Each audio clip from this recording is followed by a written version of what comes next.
Most people think the videos look flat because they need better camera. That's not it.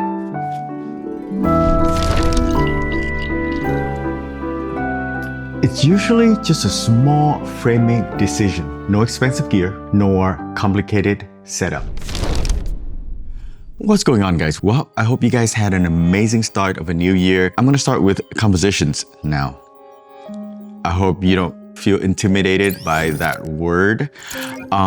Think of it as simple ways to make your footage look more movie-like, more intentional.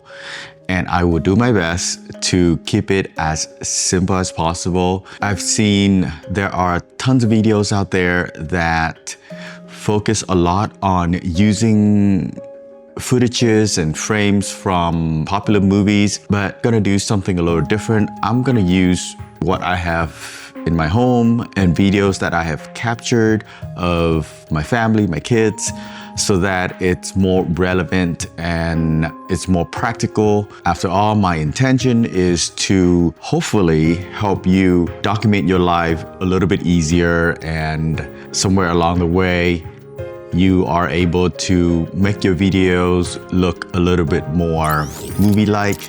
I'm trying really hard to avoid using the word cinematic because it's so played out. And if I do mention the word cinematic, think of, say you sit down and you watch at Netflix a movie, like an actual movie made by professionals.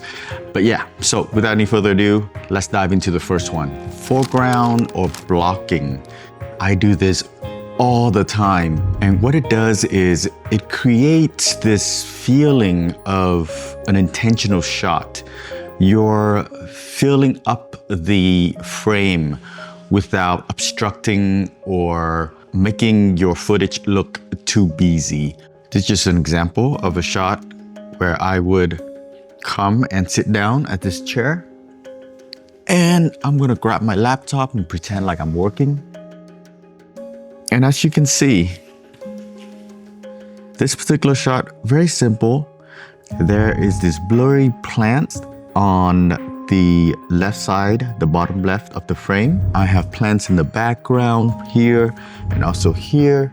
So by having certain things in the foreground like that, it separates out the subject from the foreground and the background.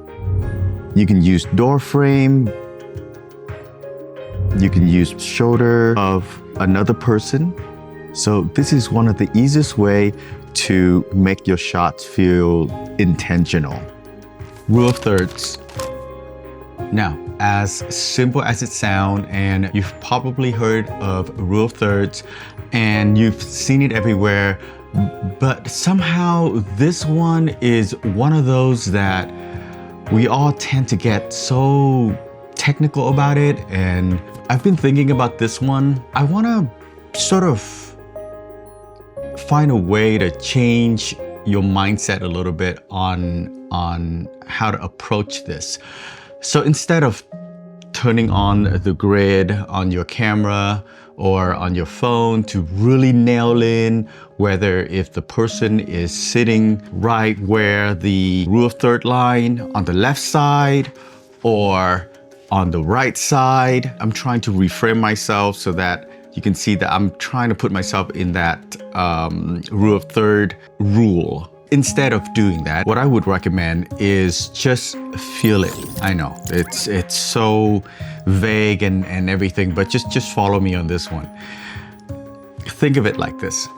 If it's a talking head shot like this one here, putting the subject right in the middle is perfectly fine. Now, if you're filming someone or yourself doing something that's sort of in this particular angle where the subject is facing that way or doing something or have their laptop or computer or whatever, they're working like this. Just imagine this whole space here that you have.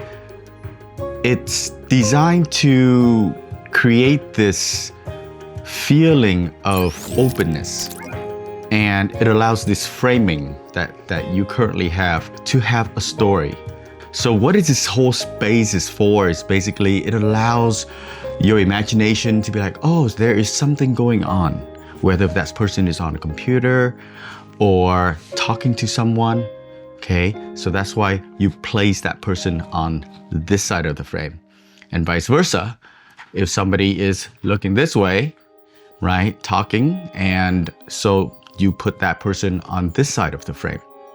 Now, there are times when you do this, where you see how I am looking towards this edge of the frame. You're gonna notice this in movies, and they do this on purpose, where there is barely any space between the subject and the edge of the frame.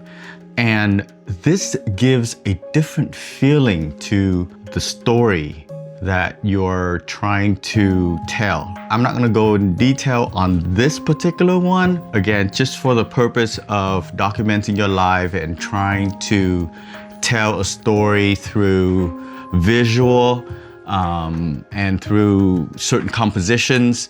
Just keep it simple first. If you're talking to a camera, dead on center, or if you're filming yourself or your subject doing something, then you want to have that person off to the side when they're looking towards the empty space that you currently have here.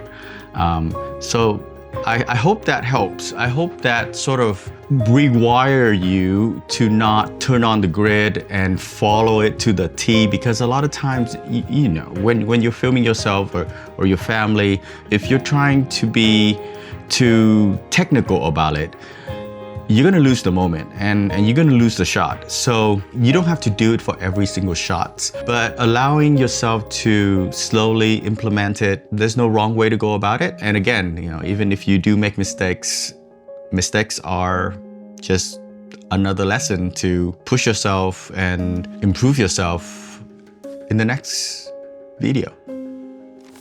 Frame within a frame.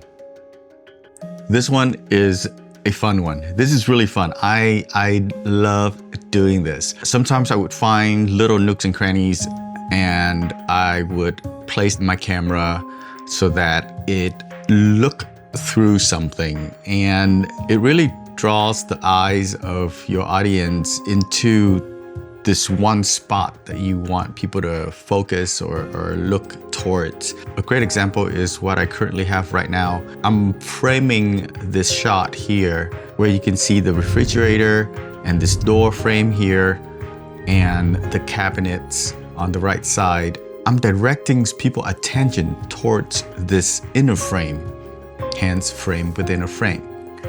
It doesn't necessarily mean that you have to film through a window or a door.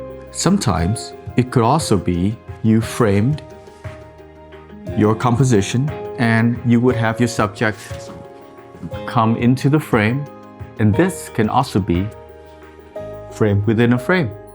So since we are on the subject of documenting your life and you want to be able to keep it as natural as possible, and you don't want to tell your subject to, or your family or your kids, go towards this thing where, so that you can, you know, have this frame within a frame. And that can create this feeling of staging, and I do try to avoid that as much as possible. So the challenge for that is that you can move yourself, move your camera, and find those spots so that you can capture that moment and yet still have this frame within a frame look. This one, I have to say that it's something fun to try out. Not necessarily have to be a frame within a frame composition every single time. So it could be something that you want to experiment with and just have fun with the process. Remember, there's no correct way, right? These are just tools, and you can grab different tools. Some might be easier, some might be harder to achieve, but at least you have all of these different compositions in your arsenal so that you can try and implement into your videos. If you enjoyed this video, hit that like button. If you have any questions, just drop them down in the comment. I will answer them. If you find it useful, share it with others as well. And on that note, stay safe, stay creative, and I will catch you guys in the next one. Peace.